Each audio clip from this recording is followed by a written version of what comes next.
안녕하세요. 세상 모든 복지 정보를 전해드리는 복지천사TV입니다. 4월 25일부터 어르신들께 큰 영향을 줄 수 있는 중요한 제도가 바뀐다고 합니다. 어떤 분들은 새롭게 혜택을 받을 수 있다고 하고 반대로 놓칠 수도 있는 내용이라 꼭 알아두셔야 한다는데요. 최근에는 노인 기준 나이까지 다시 정하자는 얘기까지 나오고 있어서 제도 전반에 변화가 시작되고 있습니다. 지금부터 영상 끝까지 함께 보시면 나와 가족이 어떤 준비를 해야 할지 분명히 알 수 있을 겁니다. 이번 제도 변경으로 어르신들께서 실제로 누릴 수 있는 혜택은 생각보다 다양하고 실질적입니다. 먼저 기초연금 수급 자격을 충족하시는 분들은 매달 일정 금액의 연금 혜택을 받으실 수 있는데요. 월 최대 32만 원까지 지원받을 수 있어서 생계에 큰 도움이 됩니다. 생활비 부담이 적지 않은 시니어 분들께는 안정적인 생활 기반이 되어주는 중요한 제도입니다. 이 연금을 받게 되면 연금 자체뿐만 아니라 추가적인 혜택들도 함께 따라오는데요. 대표적으로 교통비 절감 효과가 큽니다. 지하철은 무료로 이용하실 수 있고 일반 철도는 최대 50%까지 할인되며 국내선 항공편도 10% 정도 줄어듭니다. 실제로 지방에 계신 자녀나 병원에 자주 다니셔야 하는 분들께는 꼭 필요한 혜택입니다. 여객선도 할인 대상이라 섬 지역에 사시는 분들께도 유용합니다. 문화 혜택도 다양하게 준비되어 있습니다. 국립박물관이나 미술관 같은 시설은 무료로 입장하실 수 있고 공연장 이용 시에는 절반 가격에 입장이 가능합니다. 혼자 계시는 시간이 많은 어르신들께는 이런 문화활동이 삶의 활력소가 될 수 있어요. 건강관리 비용도 일부 덜 수 있도록 지원이 이어집니다. 건강보험료가 최대 30%까지 줄어들 수 있고 소득이나 재산 상황에 따라 차등 적용되니 꼭 확인해 보셔야 합니다. 여기에 통신요금도 최대 11,000원까지 줄어들 수 있어서 기본적인 생활비 절약에 효과가 큽니다. 특히 스마트폰 사용이 많아진 요즘 통신비 지원은 생각보다 큰 도움이 됩니다. 이 밖에도 치매 검사비, 틀니와 임플란트 지원, 무릎 인공관절 수술비, 응급안전설비 설치 등 건강과 안전을 위한 혜택이 꼼꼼하게 마련되어 있습니다. 어르신들께 필요한 실질적인 서비스들이기 때문에 한번 챙겨보실만 합니다. 이런 다양한 혜택을 받기 위해서는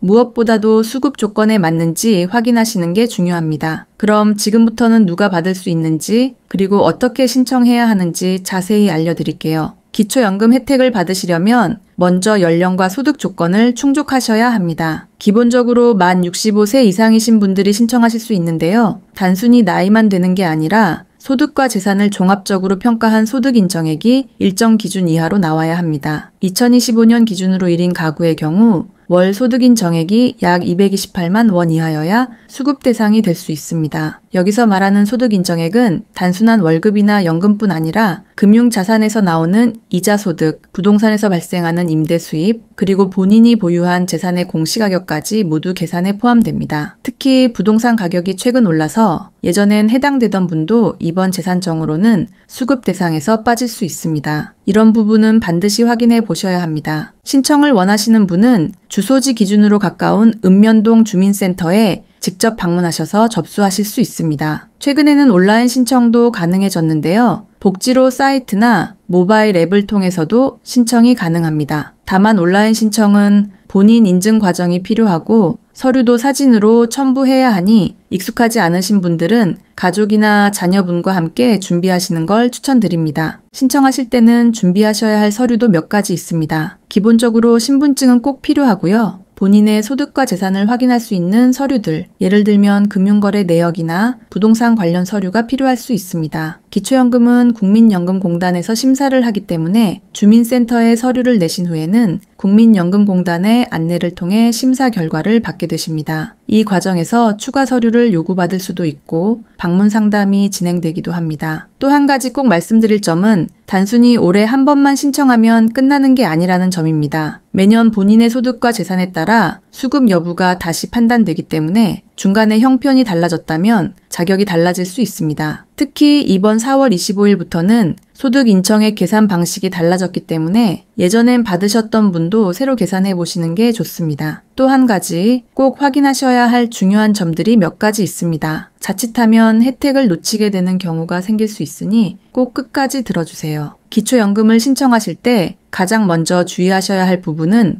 소득과 재산에 대한 계산 방식입니다. 이번 4월 25일부터 소득 인정액을 산정하는 기준이 달라졌기 때문에 예전에는 대상이셨더라도 새로 계산하면 제외될 수 있고 반대로 이전에는 대상이 아니었던 분이 새롭게 해당될 수도 있습니다. 특히 금융자산에서 발생하는 이자, 월세나 상가 임대료 같은 수입, 부동산 공시가격 인상 등이 예상보다 큰 영향을 줄 수 있습니다. 가장 자주 생기는 실수는 근로소득 부분에서 발생합니다. 현재 기본 공제 금액은 112만 원 정도인데 이를 초과하는 근로소득이 있으면 연금 수급이 중단될 수도 있습니다. 일을 하시는 분들은 본인의 근로소득이 공제 범위 안에 있는지 꼭 확인해 보셔야 하고 일용직 소득도 포함되기 때문에 무심코 지나치시면 안 됩니다. 이 부분은 상담을 통해 점검받는 게 가장 안전합니다. 또 하나 중요한 점은 재산 처분입니다. 집을 팔거나 땅을 정리한 뒤 현금화한 경우 이 금액이 소득 인정액에 포함되면 수급이 중단되거나 탈락할 수 있습니다. 자녀에게 증여했더라도 일정 기간 내라면 본인 재산으로 인정될 수 있으니 꼭 사전에 확인하시는 게 좋습니다. 일시적인 소득 증가가 있다면 연금 지급이 잠시 보류될 수도 있기 때문에 미리 대비하시는 게 필요합니다. 신청하실 때는 준비하신 서류에 누락이 없도록 꼼꼼히 확인해 주셔야 합니다. 서류가 불완전하거나 기자의 내용이 다르면 심사에 시간이 더 걸릴 수 있고 자칫하면 신청이 반려되는 경우도 있습니다. 특히 금융 관련 서류는 최근 3개월 이내에 자료가 필요한 경우가 많기 때문에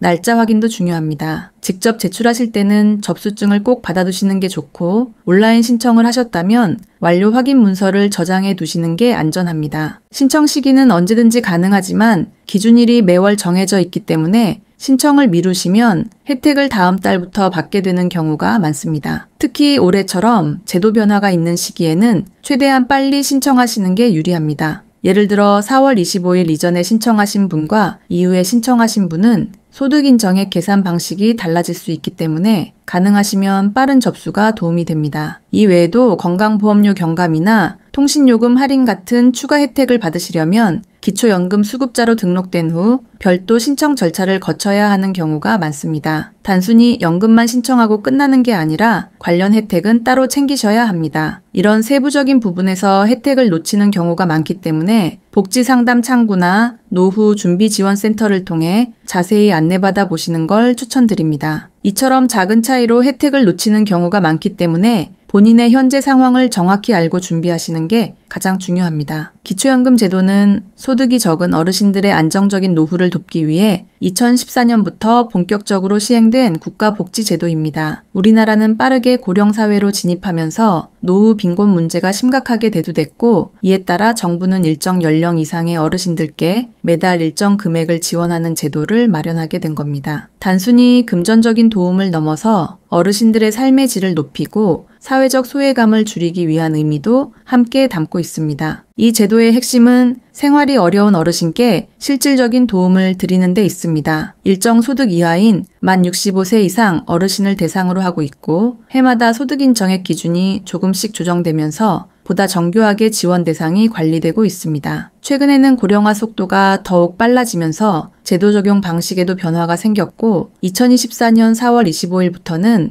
소득과 재산을 평가하는 기준 자체가 달라지게 됐습니다. 이런 변화는 더 공정하고 실효성 있는 복지를 위한 조치라고 볼 수 있습니다. 또 하나 주목할 점은 최근 논의되고 있는 노인 기준 상향 움직임입니다. 지금까지는 만 65세 이상을 노인으로 보았지만 건강 수명이 늘고 경제활동 연령도 올라가면서 기준을 만 70세나 75세로 조정하자는 목소리가 나오고 있습니다. 이런 논의는 앞으로의 정책 방향에도 큰 영향을 줄 수 있기 때문에 지금처럼 제도 변화가 잦은 시기엔 정확한 정보를 지속적으로 확인하시는 게 중요합니다.